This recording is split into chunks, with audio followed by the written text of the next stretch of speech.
Hi folks, I'm Ashraf Hingora. I'm a language and soft skill trainer, life business and parenting coach.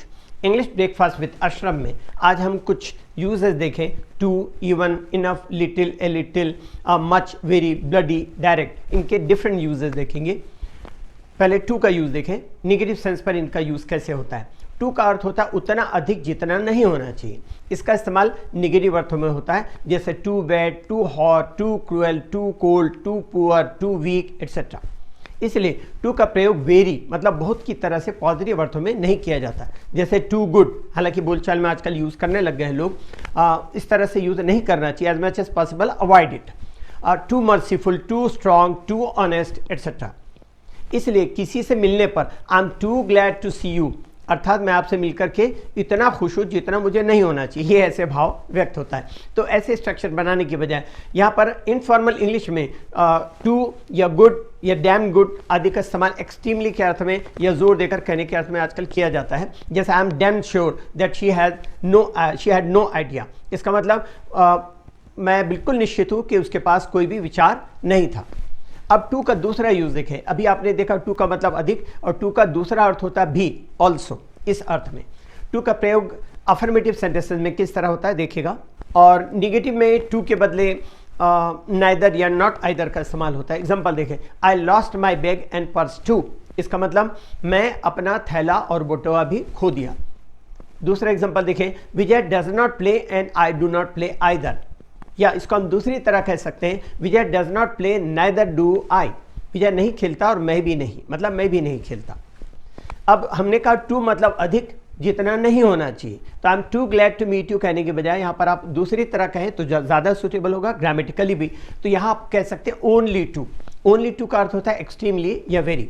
I was only too glad to see her back. उसके वापस आने पर मैं बहुत खुश हुआ। फिर मच प्लस टू का एग्जाम्पल देखें, इनसफिशिएंट या नाकाफी, इस अर्थ में इसको यूज देखिएगा। This bed is much too small for me. इसका मतलब यह बिस्तर मेरे लिए काफ़ी छोटा है, मतलब नाकाफी है। इवन, इसका अर्थ भी होता है। कुछ नाउन या प्रोनाउन या वर्ब के पहले इवन का इस्तेमाल होता है, जिसका अर्थ होता है भी। जैसे ही डिसीव्ड इवन हिज ब्रदर, उसने अपने भाई को भी धोखा दिया। अब इनफ का यूज देखिएगा। इनफ का मतलब होता है काफ़ी। इनफ का इस्तेमाल उस एडजेक्टिव्स या एडवर्ब के बाद में होता है जिसका वह गुण बताता है, जैसे rich enough, kind enough, fair enough, fast enough, big enough, warm enough et cetera. He is rich enough to buy a car. Example से समझ में आ रही है बात। He is rich enough to buy a car, अर्थात वह इतना धनी है कि कार खरीद सकता है। लेकिन जब इनफ एडजेक्टिव की तरह काम करता है तब यह नाउन के पहले इसका इस्तेमाल होता है, जैसे enough sugar, enough loaves, enough experience, enough money, enough time. जब सेंटेंस या कॉन्टेक्स्ट या प्रसंग से अर्थ स्पष्ट नहीं हो तो इनफ का प्रयोग बिना नाउन के अकेले भी किया जा सकता है, जैसे दैट्स इनफ, थैंक यू, इतना काफ़ी है, शुक्रिया। Half A kilo of cabbage will be enough. आधा किलो गोभी काफ़ी होगी। इनफ, बहुत हो गया। इनफ इज इनफ, इतना बहुत ज़्यादा है, अर्थात इससे ज़्यादा कहना या करना ठीक नहीं है, हानिकारक है। इस तरह अब देखिए लिटिल, अ लिटिल, बहुत ही कम, नहीं के बराबर। इनके यूजेस को देखेंगे। लिटिल और ए लिटिल का इस्तेमाल जब एडवर्ब की तरह होता है तब एडजेक्टिव की तरह ही लिटिल का अर्थ होता है कुछ भी नहीं, मतलब नहीं के बराबर, और ए लिटिल का अर्थ होता है कुछ या थोड़ा, जैसे a little sorry, a little unhappy, a little annoyed etcetera. Much and very, much का इस्तेमाल एडजेक्टिव्स और एडवर्ब के कंपैरेटिव डिग्री के साथ में होता है, जबकि वेरी का इस्तेमाल एडजेक्टिव एडवर्ब की पॉजिटिव डिग्री के साथ में होता है, जैसे this is much better then that, यह उससे काफ़ी अच्छा है। शी इज़ वेरी इंटेलिजेंट, वह बहुत होशियार है। जब मच का इस्तेमाल कंपैरेटिव डिग्री के पहले होता है तब वेरी का इस्तेमाल मच के पहले मच के अर्थ को जोर दे करके, मतलब इम्फेसाइज करने के लिए होता है, जैसे he was very much better than I, वह मुझसे बहुत ज़्यादा अच्छा है।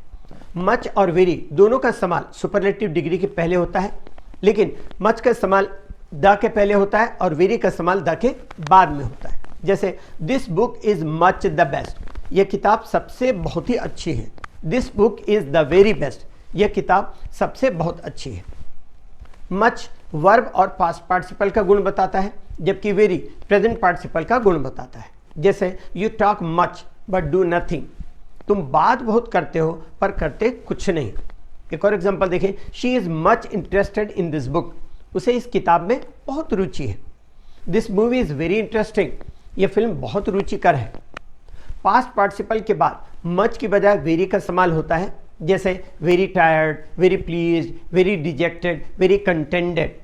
इस तरह वर्ब के साथ में अफर्मेटिव सेंटेंसेस में वेरी मच का, जबकि नेगेटिव सेंटेंसेस में सिर्फ मच का इस्तेमाल होता है। एग्जांपल से समझ में आ जाएगा, he likes her very much, वो उसे बहुत पसंद करता है। I don't like her much, मैं उसे ज़्यादा पसंद नहीं करता। वेरी मच का अर्थ होता है पूरी तरह से या बहुत ज़्यादा। टू मच या मच टू का अर्थ होता है उतना ज़्यादा जितना नहीं होना चाहिए। ओनली टू का अर्थ होता है वेरी या एक्सट्रीमली, बहुत।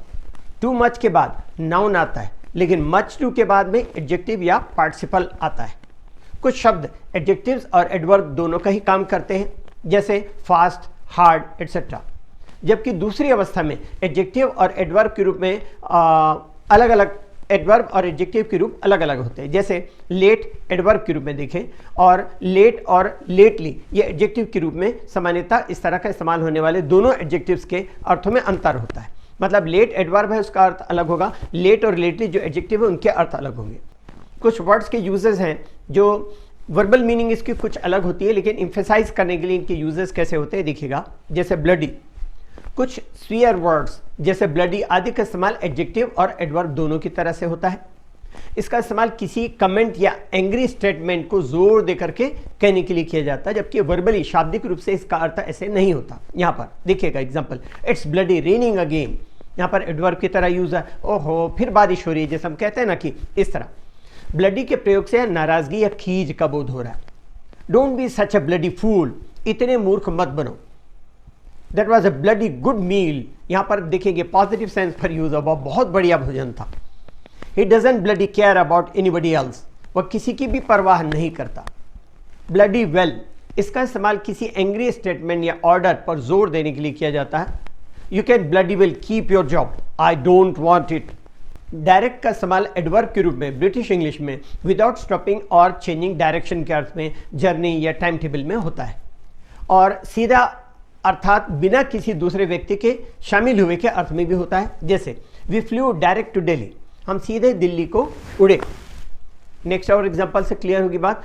The 10:30 goes direct to Paris, इसका मतलब होता है कि 10:30 का हवाई जहाज जो भी सीधा पेरिस को जाता है। I prefer to deal with him direct, मैं उसके साथ सीधे व्यापार करना पसंद करता हूँ। इंग्लिश के लिए आप मेरे channel English breakfast with Ashraf and soft skill के लिए Ashraf the mover and shaker को लाइक, शेयर एंड सब्सक्राइब करें। कमेंट सेक्शन में कमेंट करें, बेल आइकॉन प्रेस करें और मेरी बुक जरूर पढ़ें। Thanks for watching.